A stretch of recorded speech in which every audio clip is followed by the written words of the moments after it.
திரு விஜய் அவர்கள் அன்றைக்கு அவருடைய வீடியோ வந்தப்ப அது உண்மையாவே நமக்கெல்லாம் பார்க்கிறப்ப கொஞ்சம் வருத்தமா இருந்துச்சு. ஏன்னா அது தார்மீக பொறுப்பேற்றுக்கணும் தாவேக்கா. அதை விட்டு விட்டு அவர்கள் இதில் சதி இருப்பது போல பேசுவது துயர சம்பவத்தில் முதல்வர் அவர்களின் நடவடிக்கை ரொம்ப நிதானமாக அவரது நீண்ட அரசியல் அனுபவத்தை காமிக்குது. என்னதான் தன் கையில் ஆட்சி அதிகாரம் இருந்தாலும் கூட்டணி கட்சிகள் நண்பர் திருமாவளவன் போன்றவர்கள் இன்னும் பத்திரிகை துறையை சேர்ந்தவர்கள் எல்லாம் அவர் திரு விஜய் அவர்களை கைது செய்ய சொல்ல வேண்டும் என்று சொன்னது போது கூட அவர் அதெல்லாம் அவர் எடுத்துக்கொண்டதாக தெரியவில்லை. நிதானமாக தான் அதை கையாடுகிறார். நண்பர் அண்ணாமலை இந்த கரூர் துயர சம்பவத்தில் அவர் பேசியது கூட எனக்கு வருத்தம் அளிக்கிறது. அவரிடமே நான் சொல்லுவேன், ஆனால் அவருடைய ஸ்டேச்சருக்கு இவர் இப்படிலாம் பேசுறது எனக்குமே ஒரு நண்பராக வருத்தம் அளிக்கிறது. வீடு பத்திக்கிட்டு எறிகிறப்ப சுருட்டுக்கு நெருப்பு கேட்ட மாதிரி அவர் கூட்டணி கணக்கு எல்லாம் அந்த நேரத்தில் இன்னும் அவங்க போன சனிக்கிழமை நேரம் அந்த 41 பேரும் நம்மை போல் நன்றாக உயிரோடு இருந்திருக்கக்கூடியவர்கள் இன்றைக்கு உயிரோடு இல்லை. அதையெல்லாம் கூட அவர் பொருட்படுத்தாமல் அவர் வழக்கம் போல அவருடைய நடவடிக்கை அநாகரிகமாக இருக்கிறது. நிச்சயம் யாருமே இந்த நேரத்தில் இத்தனை பேர் பலியாகி இருக்கிறார்கள், இன்னும் அவர்கள் கட்சி நிர்வாகிகள் எல்லாம் கைது செய்யப்பட்டிருக்கிறார்கள், நீதிமன்றம் கண்டனம் தெரிவித்திருக்கிறது. இந்த நேரத்தில் அவர் கூட்டணி பற்றி பேசுவதெல்லாம் எந்த ஒரு மனிதருக்குமே இருக்காது, எந்த ஒரு தலைவருக்கும் இருக்காது. கரூர் விவகாரம் தொடர்பாக முழு உண்மையும் வெளிக்கொண்டு வருவோம் சொல்லிட்டு தமிழக முதல்வர் எக்ஸ் தளத்தில் பதிவிட்டிருக்காங்க. ஆமா, உண்மைதான். முதலமைச்சர் பொறுப்பாக தான் போன சனிக்கிழமை இருந்து அவர் செயல்பட்டு வருவதாக தான் தமிழ்நாடு அரசாங்கமாக இருக்கட்டும், காவல்துறை சரியாகத்தான் செயல்பட்டு வருவதாகத்தான் நான் நினைக்கிறேன்.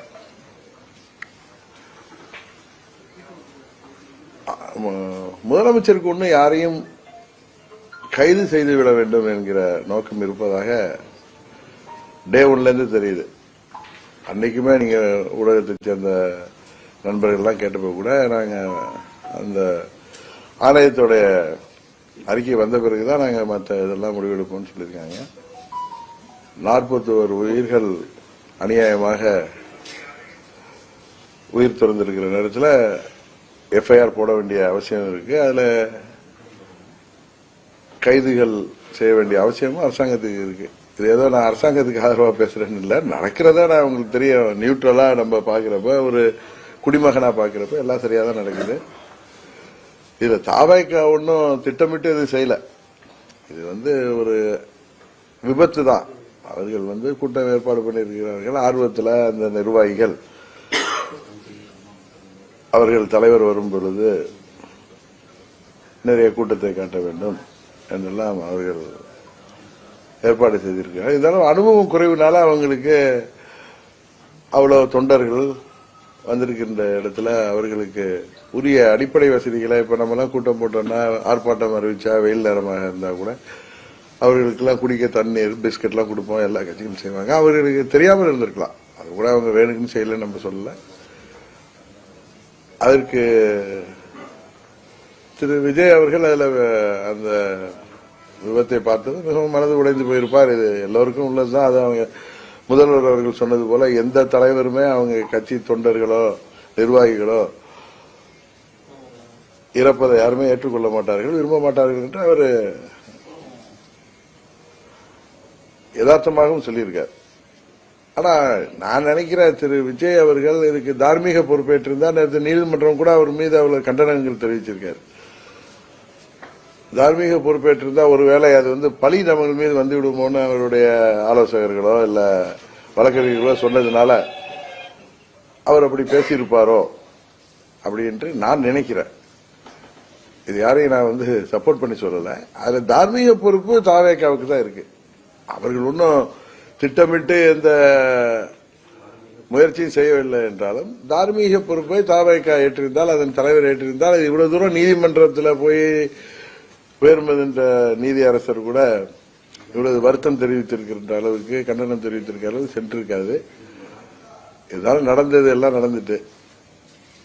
இதுல என்ன ஒண்ணுன்னா, நிறைய தலைவர்கள் இதுல நண்பர் சீமான்லாம் எதுலையுமே உணர்ச்சி வசப்பட்டு பேசக்கூடியவர் கூட அதுல எல்லாம் ரொம்ப சரியாக பேசினார். முதல் நாள்ல இருந்து இன்று வரை அவர் அவருடைய கருத்துக்கள் சரியாகத்தான் இருக்கு. ஆனா வழக்கம் போல அண்ணன் பழனிசாமி அந்த பதவி வெறியில 4 ஆண்டு முதலமைச்சராக இருந்து மக்கள் வரி பணத்தை எல்லாம் ருசித்தவர்கள் அந்த ருசி கண்ட பூனை மாதிரி எப்படியாவது பதவிக்கு வந்து விட வேண்டும், அதிகாரத்தை கைப்பற்றிவிட வேண்டும். பதவி ஆசையெல்லாம் தாண்டி பதவி வெறியில அவர் பேசுவதும், அவர் என்னமோ ஆட்சியாளர்கள் தான் இதற்கு காரணம், ஆளுங்கட்சி தான் காரணம், இதுல சதி இருப்பது போல அவர் எடுத்துக்கொண்டு ஆடு நினைவுன்னு ஓனாய் அழுகிறது போல தாவரைக்காவிற்காக அவர் வக்கீல போல வாதப்பட்டு இருக்காரு. நம்ம ஊர்லாம் சொல்லுவாங்க, வீடு பத்திக்கிட்டே வீரப்ப சுருட்டுக்கு நெருப்பு கேட்ட மாதிரி அவர் கூட்டணி கணக்கு எல்லாம் அந்த நேரத்தில் இன்னும் அவங்க போன சனிக்கிழமை நேரம் அந்த 41 பேரும் நம்மை போல் நன்றாக உயிரோடு இருந்திருக்கக்கூடியவர்கள் இன்றைக்கு உயிரோடு இல்லை. அதையெல்லாம் கூட அவர் பொருட்படுத்தாமல் அவர் வழக்கம் போல அவருடைய நடவடிக்கை அநாகரிகமாக இருக்கிறது. கூட்டணி கணக்குகளை பேசி, இது கூட்டணி பேசுகிற நேரமா? திரு விஜய் அவர்கள் கூட்டணி பற்றி பேசக்கூடிய மனநிலையில் இருப்பாரா? நான் கூட ஊடகங்கள் எல்லாம் பார்க்கிற சில செய்திகள்லாம் வந்து கூட்டணி சம்பந்தமா பேசுறாங்கன்னு. நிச்சயம் யாருமே இந்த நேரத்தில் இத்தனை பேர் பலியாகி இருக்கிறார்கள், இன்னும் அவர்கள் கட்சி நிர்வாகிகள் எல்லாம் கைது செய்யப்பட்டிருக்கிறார்கள், நீதிமன்றம் கண்டனம் தெரிவித்திருக்கிறது. இந்த நேரத்தில் அவர் கூட்டணி பற்றி பேசுவதெல்லாம் எந்த ஒரு மனிதருக்குமே இருக்காது, எந்த ஒரு தலைவருக்கும் இருக்காது. ஆனா பழனிசாமி அவர்கள் ஒரு ஊரா போய் கூறதை பார்த்தா அவரை கூட்டணி வர வேண்டும் என்று நினைப்பது தவறில்லை. எப்படியாவது ஆட்சிக்கு வரணும்னு பழனிசாமி தலைகீழ நின்னாலும் இந்த முறை அவரை வீழ்த்தாமல் அம்மா மக்கள் முன்னேற்ற கழகம் ஓயாது. தமிழ்நாடு முழுவதும் எங்கள் தொண்டர்கள் அவருடைய இந்த ஓனாய் வேஷத்தை பார்த்து கொண்டுதான் இருக்காங்க. ஏன்னா துரோகத்திற்கே பெயர் பெற்றவர். இன்றைக்கு அவர் வந்து காவல்துறை கையில இருந்தாலும் பயந்து போனாரு. அன்றைக்கு சேலத்தில் இருந்தவர் நான் தொலைக்காட்சியில பார்த்து தெரிந்து கொண்டேங்கிறார். ஆனா இந்த விஷயத்துல முதலமைச்சர் பார்த்த உடனே சென்று விட்டார். இன்றைக்கு கூட நான் அரசியலாக பேச விரும்பவில்லை. ஆனால் சில கட்சி தலைவர்கள் இந்த விஷயத்திலே அரசியலாக்குவதும், அந்த குடும்பங்கள்லாம் தொலைக்காட்சிகளையோ இந்த செய்திகளை பத்திரிகைகளை படித்தா எவ்வளவு வருத்தப்படுவார்கள். நமது வீட்டில் சாவிட இளவு இருந்திருக்கு, இவங்க நம்மளை வைத்து அரசியல் செய்கிறார்களே என்று எண்ணுகிற அளவுக்கு மிகவும் மோசமான நிலையில சில தலைவர்கள் பேசுவதும், இதுல என்ன சதி இருந்துட முடியும்? இது ஒரு விபத்து. இதுல திட்டமிட்ட சதியோ ஏதோ இருக்காது. அது ஒரு கூட்டுறாங்க, நெரிசல் அதிகமாகுது. அந்த நெரிசல்ல நிறைய பேருக்கு தண்ணீர் இல்லாததுனால அவர் மூர்ச்சை ஆகிறார்கள், அதுல மிதிப்படுறாங்க. இதான் நடக்குது, பாக்குறோம் நம்ம. இதை கடந்த ஒரு வாரமாக இதை வைத்துக் கொண்டு எவ்வளவோ அரசியல் செய்து கொண்டிருக்கிறார்கள். அதையெல்லாம் தமிழ்நாட்டு மக்கள் பார்த்து கொண்டுதான் இருக்கிறார்கள். இதற்கெல்லாம் உச்சத்தில் போய் பழனிசாமி கூட்டணிக்காக போய் ஒரு ஊரா போய் அவர் எதிர்கட்சி தலைவர் என்கிற முறையில ஆளுங்கட்சியை சாட்டுறது வேற. ஆனா அவர் என்னமோ அது ஆளுங்கட்சி தான் காரணம் என்று சொல்கின்ற அளவுக்கு அவர் சொல்வது உண்மையிலேயே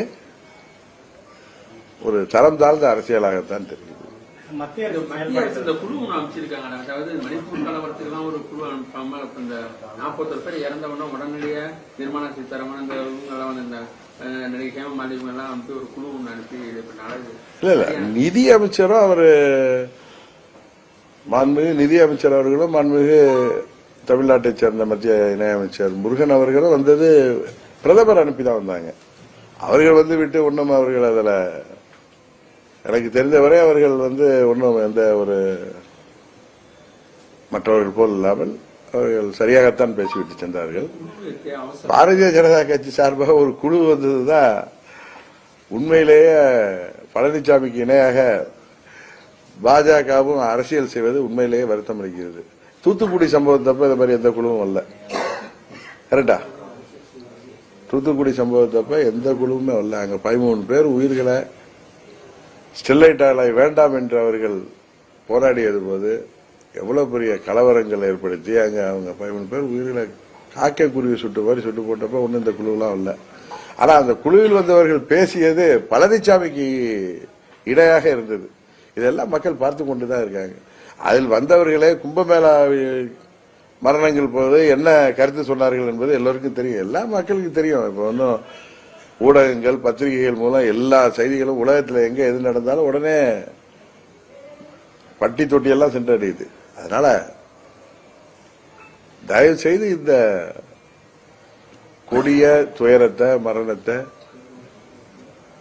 அரசியலாக்காமல் இது போன்ற கொடுமையான சம்பவங்கள் ஓர் உயிர் கூட நமது அரசியல் கட்சிகள் சார்பாக கூட்டங்களோ மாநாடுகளோ ஊர்வலங்களோ கண்டன ஆர்ப்பாட்டங்களோ நடைபெறும் போது ஏற்படாமல் கட்சிகளும் சரி காவல்துறையும் இதை வருங்காலத்தில் கையாள வேண்டும். அதுக்கு இது ஒரு பாடமாக இருக்க வேண்டும், இதை எடுத்துக்கொண்டு செய்ய வேண்டும் என்பதுதான் அம்மா மக்கள் முன்னேற்ற கழகத்தின் வேண்டுகோள். கூட்டத்துக்கு வந்தீங்கன்னா வேலை வருவீங்க, அது இறங்கி பேசுவீங்க.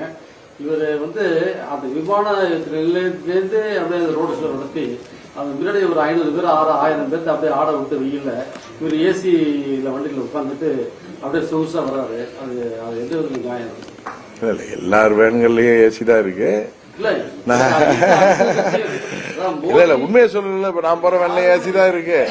நாங்கள் மக்களை சேர்ந்து கண்ட உடனே அந்த கூட்டத்துக்கு தகுந்த மாதிரி வேன்ல வெளில வர்றதோ இல்ல இறங்கி அவர்களை பார்ப்பதோ நடக்கும். பட் அவர் புதிது தானே, அவர் திரை உலகத்துல நல்லா அனுபவம் பெற்றிருந்தாலும் அரசியலுக்கு அவர் புதியவர். இன்னொன்று அவரை சுத்தி இருப்பவங்களும் ஒன்றும் நான் குறை சொல்லணும்னு சொல்லல, நிறைய பேர் அவர்களுக்கு அது தெரிந்தவர்கள் தான். யாருக்குமே அரசியல் ரீதியான அனுபவம் இல்லாத காரணத்தினால் நடந்த ஒரு பிழைதானே தவிர இது அவங்களுக்கும் ஒரு அதை தெரிந்து செய்தார்கள் என்று சொல்வதற்கு இல்லை. ஆனால் திரு விஜய் அவர்கள் அன்றைக்கு அவருடைய வீடியோ வந்தப்ப அது உண்மையாவே நமக்கு எல்லாம் பாக்குறப்ப கொஞ்சம் வருத்தமா இருந்துச்சு. ஏன்னா அது தார்மீக பொறுப்பேற்றுக்கணும் தாவேக்கா. அதை விட்டு விட்டு அவர்கள் இதில் சதி இருப்பது போல பேசுவது, யாரோ அவரை தவறாக அவரது சட்ட வல்லுநர்களோ இல்ல அவரை சேர்ந்தவர்களோ அறிவுஜீவிகள்லாம் இருப்பாங்கல்ல, இதுல நிறைய பேர் அவர்கள் நீங்க இதுல தார்மீக பொறுப்பேற்றால் இது நீங்கள் பழியை ஏற்றுக்கொண்டது போல ஆகிவிடும், இது வழக்குல பாதிக்கணும் சொல்லியிருக்கலாமோன்னு எனக்கு தோணுது. இது என்னுடைய கருத்து தான். அதை பார்த்ததும் அதுதான் நீதிமன்றமே அதனாலதான் இவ்வளவு கண்டனங்களை தெரிவிக்கின்ற அளவுக்கு சென்றிருப்பதாக நான் நினைக்கிறேன்.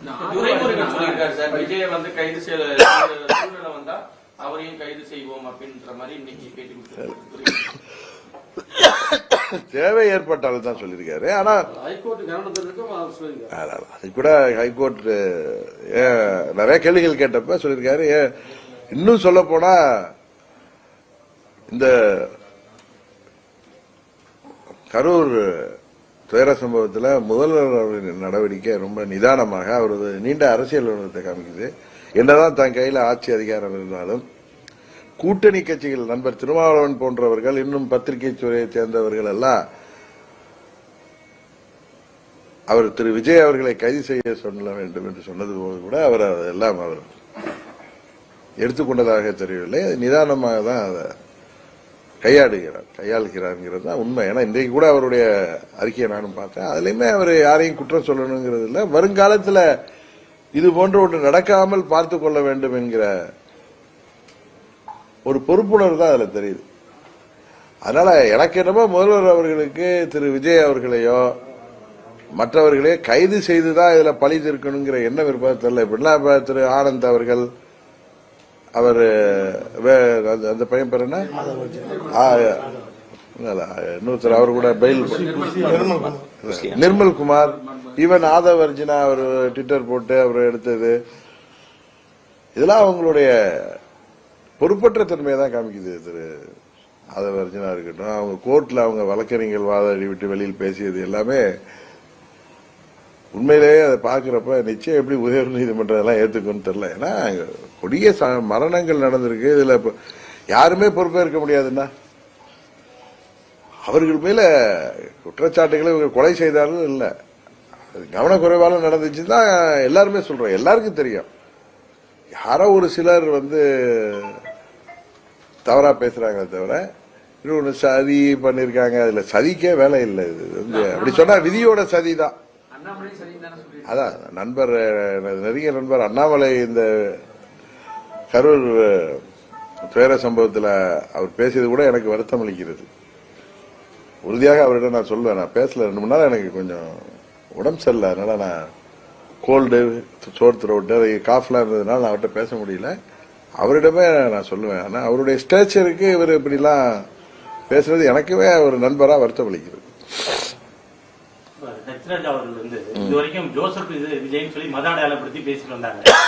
சமீப காலமா வந்து விஜயோட நிப்பாட்டிக்கிறாங்க. அதை பத்தி உங்களுக்கு நம்மளுக்கெல்லாம் தெரிஞ்சது அவர் விஜய் தாங்க. அவர் ஒவ்வொருத்தரும் என்ன சொல்லலாம். ஆனா அவர் தந்தையெல்லாம் எனக்கு நல்ல நண்பர், அவங்க அம்மா எல்லாம் எங்களோட வாக்கிங் மேட்டு. அதெல்லாம் அப்படியெல்லாம் விஜய் அவர்களை யாரும் மத ரீதியாக பார்த்ததாகவோ எனக்கு தெரியவில்லை. நம்மளுக்கெல்லாம் தெரிஞ்சதுதான் விஜய்.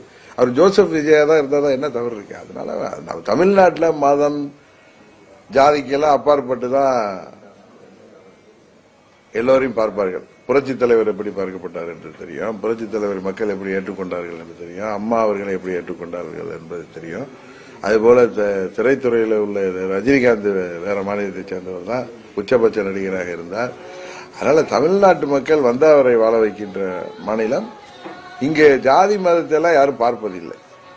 அது ஹெச்ராஜா அப்படி பார்த்தாருன்னா அது அவர்கிட்ட தான் ஏதோ கோளாறு இருக்குன்னு பார்க்கணுமே தவிர, அவர் பார்வையில தான் கோளாறு இருக்குமே தவிர தமிழ்நாட்டு மக்கள் பார்வையில் அந்த மாதிரி கோளாறு இல்லை. விஜய் பேச்ச அறிக்கை ஒரு வெளியிடும்போது வீடியோ அப்படின்னாக்கா தொண்டர்கள் கை வைக்காதீங்க, என்ன கை வைங்க அப்படின்னு சொல்லி பேசுறது அதுதான் சொன்னா அவருடைய அனுபவமின்மையை தான் அது காமிக்கிறது தவிர மற்றபடி அது முதல்வர் பெருந்தன்மையை எடுத்துட்டு போயிட்டார். அதை பார்த்ததும் நண்பர் திருமாவளவன் எவ்வளவு அப்படியெல்லாம் பேசக்கூடியவர் இல்ல, அவரே வந்து வலியவர்களுக்கு ஒரு நீதி எளியவர்களுக்கு ஒரு நீதியாங்கிற அளவுக்கு பேசியப்ப கூட முதல்வர்கள் அதுல ரொம்ப நிதானமாக இருந்திருக்கிறார். நிறைய பத்திரிகையாளர்கள் அவருக்கு பிரஷர் கொடுத்த போய் சரி, இன்னும் நீதிமன்றமே என்ன நடவடிக்கை எடுத்திருக்கீங்கன்னு கேட்டப்ப கூட அது இன்னுமே அவரு நேற்று நீதிமன்றம் கொடுத்த தீர்ப்புக்கு பிறகு உடனே போய் கைது செய்திருக்கலாம். அது மாதிரி அவர் புஷி ஆனந்தா இருக்கட்டும், நிர்மல்குமாரா இருக்கட்டும், அவங்க எங்க இருக்காங்கன்னு என்ன காவல்துறைக்கு தெரியாதா என்ன இருந்தாலும் அவங்க சுப்ரீம் கோர்ட்ல கூட போய் பெயில் எடுத்துக்கிட்டு கூட அவங்க பெருந்தன்மையாக இருப்பதாகத்தான் நமக்கு தெரியுது.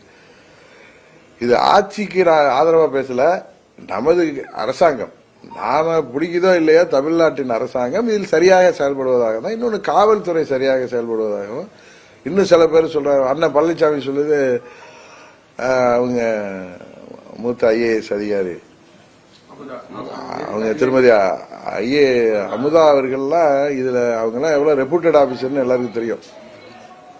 அவங்க இதுல வந்து உட்கார்ந்து இப்ப விளக்கம் கொடுக்கறாங்கன்னா அதுல எந்த தவறும் நடக்காததுனாலதான் அவங்க வந்து உட்கார்ந்து பேசுறாங்க. அது மாதிரி அவர் அடிஷனல் டிஜிபி டேவிட்சன் அவர்களை பற்றி எல்லாருக்கும் தெரியும். அவர்கள்லாம் எந்த கவர்மெண்ட் இருந்தாலும் அவர்கள் வந்து முக்கியமான பொறுப்புல தான் இருப்பாங்க. எப்படி அவர் பழைய ஹெல்த் செக்ரட்டரி ராதாகிருஷ்ணன் அவர்களோ அது போல அவர்கள் எந்த கவர்மெண்ட் இருந்தாலும் ஆட்சிகள் மாறினாலும் அவர்கள் வந்து சிறந்த நிர்வாகிகள் என்பதால நல்ல ஆபீசர்ஸ்னால எல்லா அரசாங்கத்திலையும் அவர்கள் முக்கிய பதவியில் இருப்பாங்க. அது மாதிரி திருமதி அமுதா IAS அவர்கள் ஒரு சிறந்த அதிகாரி, நேர்மையான அதிகாரி. அவர் PMOல கூட இருந்துட்டு வந்தவங்க தான். அவர்கள்லாம் இதுல வந்து ஏதோ காவல்துறை பக்கம் ஏதாவது தவறோ இல்ல அரசாங்க பக்கம் தவறோ வந்து அவங்க வந்து யார் அவர்களை அழுத்தம் கொடுத்தாலும் அவர் வந்து உட்கார்ந்துலாம் அந்த பத்திரிகையாளர் சந்திப்புலாம் நடத்த மாட்டாங்க. அது இது தவறுமே நடக்கலங்க, எங்கேயுமே தவறு இல்லை. அது கூட்ட நெரிசல்ல அவரெல்லாம் டீஹைட்ரேஷன் ஆகி மயக்கப்பட்டு குழந்தைகளும் பெண்களும் நண்பர்களும் அங்க வந்து மிதிப்பட்டு இறந்திருக்காங்க. அதான் வயிற்றுச்சலா இருக்கே தவிர இதுக்கு யாரையும் போய் நம்ம குற்றம் சொல்வதனால சொல்ல முடியாது. அவங்க தார்மீக பொறுப்பேற்றிருக்கணுங்கிறது தான் எல்லோருடைய எதிர்பார்ப்போம். அதுபோல அரசாங்கம் இதுல சரியாதான் டே 1ல இருந்து செயல்பட்டு வராங்க. இன்னும் சொல்ல போனா முதல்வருக்கு யாரையும் கைது செய்ய வேண்டிங்கிற எண்ணமே இல்லை. ஏன்னா கோர்ட் நாளைக்கு கேட்கிட்டா என்ன பண்றதுக்காக தான் அந்த 2 மாவட்ட செயலாளர்களையும் அவர்கள் கைது செய்திருப்பதாக தான் நினைக்கிறேன். ஏன்னா கைது செய்வதால இதுல வந்து பெரிய தீர்வு வந்துடக்கூடாது. ஏன்னா அவர்களோட இன்டென்ஷனெல்லாம் அந்த மாவட்ட செயலாளர்கள்லாம் பண்ணிருக்க மாட்டாங்க. ஆர்வக்கோளாறு தான் அதெல்லாம் காரணம். இன்னும் வருங்காலத்துல அந்த கட்சியாக இருக்கட்டும் எந்த கட்சியாக இருந்தாலும் சரியான நடைமுறைகளை பயன்படுத்தி இது போன்ற மரணங்கள் யாருக்கும் இந்த கஷ்டம் வராமல் நிகழ்ச்சிகள் நடத்தணும். மற்ற மாவட்டத்துல 4 மாவட்டத்திலயும் இவங்க வந்து கூட்டத்தை இது பண்ணாலும் ஏன் கரூர் மாவட்டத்துல மட்டும் இந்த மாதிரி சம்பவம் நடந்தது அப்படின்ற மாதிரி தாவக சார்பா இல்ல அதெல்லாம் ஒரு தவறான அவங்க வந்து பயத்துல பேசுறாங்க. இன்னும் தான் மேல பழி வந்துருமோங்கிற அதனால அதை வந்து அப்படி தவறா சொல்றாங்க. நல்ல வேலை எல்லா இடத்துலயுமே காயங்கள் ஏற்பட்டிருக்கு, நிறைய இடங்களில் மூர்ச்சியாயிருக்காங்க. எல்லா இடத்துலையும் காவல்துறையிலேருந்து லிஸ்ட்டே கொடுத்தாங்க. விழுப்புரம் மாநாட்டிலேருந்து மதுரை மாநாடு, மற்ற திருச்சி, அரியலூர், நம்ம திருவாரூர், நாகப்பட்டினத்துலாம் எத்தனை பேர் வந்து இதில் காயப்பட்டாங்கலாம் கொடுத்துருக்காங்க. நல்ல வேலை தெய்வாதீனமா அங்கெல்லாம் நடக்கல, அவ்வளவுதான். அங்க நடந்துருந்தா யாரும் குறை சொல்லிருக்க முடியும். இங்க கரூர்ல நடந்ததுனால முன்னாள் அமைச்சர் ஒருவரை குறை சொல்றாங்க. இது அங்க நாமக்கல்ல நடந்திருந்தா யாரும் சொல்லிருக்க முடியும். இதெல்லாம் வந்து அவர்கள், அதான் சொல்றேன், அவர்கள் புதியவர்கள், அரசியலுக்கு புதியவர்கள். இதை துணிச்சலாக எதிர்கொள்ள வேண்டிய நம்ம மடியில கனம் இல்லைங்கிறப்ப அவங்க துணிச்சலா எதிர்கொள்ளலாம். அதை இது போல திசை திருப்புவது போல அவர்கள் பேசியதுதான் நீதிமன்றம் அப்படி கடுமையான கண்டனங்களை தெரிவித்திருக்கிறத தவிர அதை தாண்டி வேற ஒண்ணும் இல்லை. எடப்பாடி பாத்தீங்கன்னாக்கா அந்த அதிகாரிகள் பேட்டி கொடுக்கும்போது எதுக்கு அதிகாரிகள் பேட்டி கொடுக்குறாங்க, அமைச்சர்கள் இருக்கிறாங்க, இவங்க பேட்டி கொடுக்காம இவங்க ஏன் பயப்படுறாங்க அப்படின்னு. அப்படியே இல்லை, அதிகாரிகள் வந்து தான் அதை ஹேண்டில் பண்ணவங்க அவங்க தான். அதனால அவங்க பயப்படுறாங்க அப்படின்னு. அல்ல செந்தில் பாலாஜி உட்காந்து தான் கிளியரா அன்னைக்கு பேட்டி கொடுத்தது கூட நான் தொலைக்காட்சியில் பார்த்தேன். ஏன்னா எங்க கட்சியில இருந்தவர் தான், எனக்கு பழைய நண்பர் தான். இப்ப அவர் திமுக இருக்காரு. அதுக்காக நம்ம வந்து அவரை காழ்ப்புணர்ச்சியோட பார்க்கக்கூடாது. அவங்க எனக்கு அவர் நல்ல பழக்கம், 2006 எனக்கு நல்ல பழக்கம் தான். அவருக்கு இதே மாதிரி ஒரு குரூர புத்திலாம் இருக்குன்னு தெரியாது. அரசியல் ரீதியாக அவர் வெற்றி பெறணுங்கிறதுக்காக அரசியல் ரீதியான முயற்சிகளை செய்வாரே தவிர இதே மாதிரி போய் அங்க பண்ணி அவங்க ஊர்ல பண்ணி அதனால என்னத்தை லாபம் அடைய போறாரு. அதெல்லாம் வந்து ரொம்ப கேட்கறதுக்கே ரொம்ப, அண்ணன் பழனிசாமி பேசுவது இப்படி தரம் தாழ்ந்து போயிருக்காரு அப்படிங்கிறது தான் நமக்கெல்லாம் வருத்தத்தை அளிக்கிறது. ஆனா பழனிசாமி அப்படிதான் இருப்பாருங்கிறது நமக்கு எல்லாருக்கும் தெரியும்.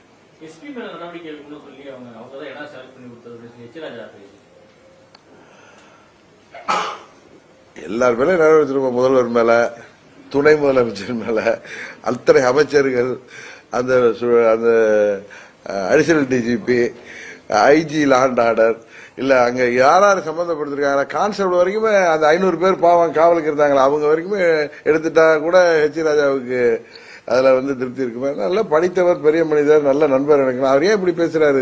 இதனால ஒண்ணு 2026 தேர்தலில் வந்து ஒன்னும் மாற்றம் வர போறது இல்லை. இது மக்களுக்கு தெரியும்.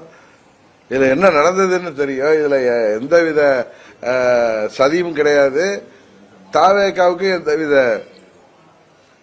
அது போன்ற எண்ணமும் தெரியாது, யாருக்குமே தெரியாது. அதுக்கு அங்கிருந்த காவல்துறை அதிகாரிகளா இருக்கட்டும், யாருக்குமே அந்த மாதிரி ஒரு நிகழ்ச்சி நடக்கும், அப்படி ஒரு துர்சம்பவம் நடக்குன்னு யாருக்குமே இல்லை. இது வந்து ஏதோ ஒரு விபத்து தான். அதான் நான் அன்றைக்கு சொல்லதான் விபத்து. இதுல என்னதான் சிபிஐல இன்டர்போல் விசாரணை நடந்தனாலும் அதான் வர முடியுமே தவிர இதுல ஒன்னும் வேற எதுவும் வரப்போறது இல்லை. இதுல சிபிஐ என்ன, முதலமைச்சரை சிபிஐக்கு ஆர்டர் போடலாம். இப்ப கோர்ட் வந்து எஸ்ஐடி போட்டிருக்கு. அவரு கார்கை பத்தி நல்ல ஒப்பீனியன் நண்பர் அண்ணாமலே இன்னைக்கு சொல்லியிருக்காரு. நான் டெல்லியில இருந்து அவர் கொடுத்த பேட்டியோ இல்ல ஏதோ ஆங்கில தொலைக்காட்சி கொடுத்த பேட்டியை பார்த்தேன். அதனால இதுல வந்து யாருமே தவறு செய்யவில்லை. இது விதி செய்த சதின்னு வேணா எடுத்துக்கிட்டு போலாமே தவிர நம்ம சும்மா பேசுறது அது வந்து அரசியலில் உள்ளவர்களுக்கே நமக்கெல்லாம் அசிங்கமா தெரியுது. அவ்வளவுதான். ரோட் ஷோக்கு ஒரு வழி ரோட் ஷோ நடத்தணும்னா 20 கிலோமீட்டர் 23 கிலோமீட்டர் வராங்க. இல்ல இது வரைக்கும் நடந்ததுக்காக முதலமைச்சர் கிளியரா சொல்லிருக்காரு. வருங்காலத்துல இது போல இல்லாம நம்ம எல்லா கட்சிகளும் சேர்ந்து இதுக்கு ஒரு சரியான திட்டமிடல் செய்வோம் தான் சொல்லியிருக்காரு. அது திரும்ப திரும்ப இதே பேசிட்டு இருக்க வேணாம்னு நினைக்கிறேன்.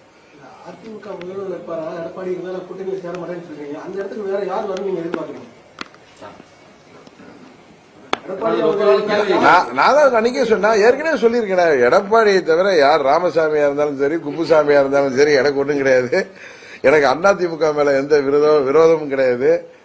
எனக்கு என்டிஏ கூட்டணியில நாங்கள் ரொம்ப கம்ஃபர்டபுளா தான் இருந்தோம். அங்க எந்த ராமசாமியோ குப்புசாமி, இவர் சொல்றாருல கிளை செயலாளர் கூட வரலான்னு, அங்க பொதுச் செயலாளர் பதவிக்கு புரட்சி தலைவர் காலத்திலேயும் அம்மா அவர்கள் காலத்திலேயும் யார் வேண்டுமானாலும் பொதுச் செயலாளர் பதவிக்கு போட்டியில இருந்தது. அந்த அடிப்படை சட்டத்தை மாத்தி 10 மாவட்ட செயலாளர்கள் ஆதரவு அளிக்கணும், 10 மாவட்ட செயலாளர்கள் வழிமொழியணும். இதற்கு முன்பு 5 ஆண்டுகள் ஏதோ அவர்கள் வந்து தலைமை கழக நிர்வாகம் இருந்துட்டு யாருமே நிக்க முடியாத மாதிரி இவர் தான் பொதுச்செயலாளர் இருக்கிற மாதிரி அவர் ஹைவேஸ் மினிஸ்டர் இருந்தப்ப டெண்டர்ல எல்லாம் பண்ற மாதிரி இதுலயும் ஒரு டெண்டர் ஸ்டைல்ல வந்து இதுல பைலாவே மாத்திருக்காரு. அதனால இப்ப அதிமுகங்கிற கட்சி இல்ல, இது எடப்பா இடிஎம்கே தான் இருக்கு. அதனால இந்த இடிஎம்கேல இருக்கிறவங்கள இவரை தவிர வேற யாரோ குப்புசாமி ராமசாமியா இருந்தாலும் சரி, எங்களுக்கு அதை பத்தி ஒண்ணும் இல்லை. எங்களுக்கு வந்து அம்மாவுடைய கட்சி இன்றைக்கு மீண்டும் அம்மாவுடைய ஆட்சி வரணுங்கிறதுல இல்லை. ஆனா எடப்பாடி பழனிசாமி திராவிட முன்னேற்ற கழகம் ஆட்சிக்கு வருவதற்கு நிச்சயம் வாய்ப்பே இல்லை. அது இப்ப நான் இங்க இந்த நாள அவர் அடிக்கிற கூத்தெல்லாம் எல்லாரும் தமிழ்நாட்டு மக்கள் எல்லாம் பார்த்துட்டு இருக்காங்க. காலத்தை கூட கூட்டணி வைக்க வாய்ப்பு இருக்காங்க. நாங்க சார் இந்த நேரத்தில் எந்த கூட்டணி பத்தி வந்தா டிசம்பர்ல தான் சார் அதை பத்தி முடிவெடுப்போம். நாங்க எங்க கட்சி தேர்தலுக்கு தயார்படுத்துவதற்கான வேலைகள்லாம் இருக்கு.